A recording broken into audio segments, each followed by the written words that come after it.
Question number 6 को देख लेते हैं। किसको देखेंगे? क्वेश्चन नंबर 6 को देख लेते हैं। क्या कह रहा है कि दो संख्याओं का योगफल 50 है। दो संख्या का योगफल कितना है? 50 है, एवं उसमें से एक संख्या दूसरी की 7/3 गुनी है, तो संख्या निकालिए। हमें क्या निकालने के लिए कह रहा है? संख्या को निकालने के लिए कह रहा है, संख्या निकालने के लिए कह रहा है। और क्या क्या दिया हुआ है?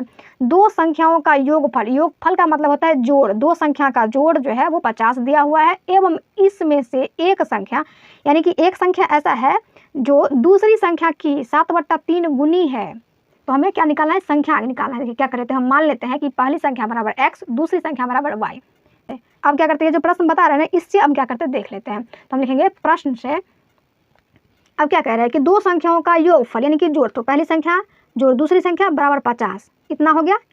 अब कह रहा है कि उसमें से एक संख्या दूसरी की 7/3 गुनी है, तो यानी कि x बराबर पहली संख्या की ना दूसरी संख्या, तो x बराबर y गुने y क्या है? दूसरी संख्या है, तो दूसरी संख्या की 7/3, तो दूसरी संख्या y गुने 7/3। इतना आई होप आप लोग समझ गए। आप लिखेंगे, देखिए तो यहाँ से क्या करते हैं, जो क्या था, अब जो यह जो संख्या थी ना y गुने 7/3, उसको करते हैं बराबर के दूसरी तरफ लेके आ जाते हैं।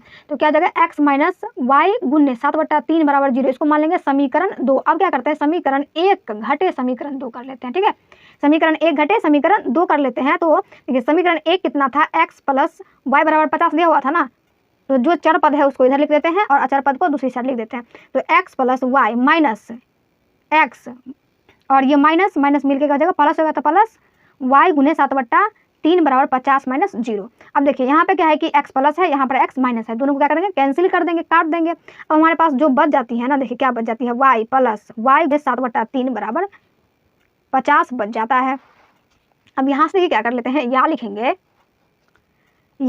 y, इसको क्या करते हैं, देखिए इसमें भी y है और इसमें भी y है, तो हम y क्या कर लेंगे? कॉमन ले लेंगे, कॉमन ले सकते हैं ना। तो y इंटू 1 जोड़ 7/3, देखिए y को यदि हम 1 से गुना करेंगे तो y होगा, और y को यदि हम 7/3 से गुना करेंगे इतना ही होगा ना, बराबर 50। अब यहाँ से क्या करते हैं, हम एलसीएम ले लेते हैं। तो y इंटू एलसीएम लेंगे तो एलसीएम कितना आएगा? 3 आएगा। यहाँ पर क्या जाएगा? 3 जोड़ 7 बराबर 50।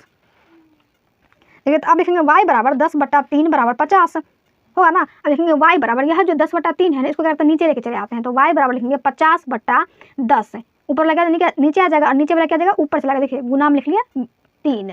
अब देखिए 10 बचे 50, कट गया, इसको काट दे, और 5 तिया 15, तो y बराबर कितना हो जाएगा? 15 आ गया हमारे पास। एक संख्या निकल गई, यानी कि दूसरी संख्या का जो मान था वो निकल गया 15। अब क्या कर लेते हैं, यह जो 15 है ना, जो इसको क्या करते हैं, किसी समीकरण यानी कि इस समीकरण या तो 1 में पुट कर देंगे या तो समीकरण 2 में y की वैल्यू को पुट कर देंगे। ठीक, तो हमें x का मान निकल जाएगा। देखिए तो हम क्या करते हैं, समीकरण 1 में y का मान 15 रख लेते हैं। ठीक है, तो यदि हम y का मान, यानी कि समीकरण 1 क्या था? यही है ना, x प्लस वाई बराबर 50, ये ना समीकरण 1। तो क्या कर लेते हैं कि x प्लस वाई की जगह पर 15 बराबर 50। देखिए x बराबर क्या हो जाएगा? 50 घटे 15 हो जाएगा ना, ये प्लस में है तो बराबर के दूसरी साइड जगह क्या हो जाएगा? माइनस में हो जाएगा, तो -15।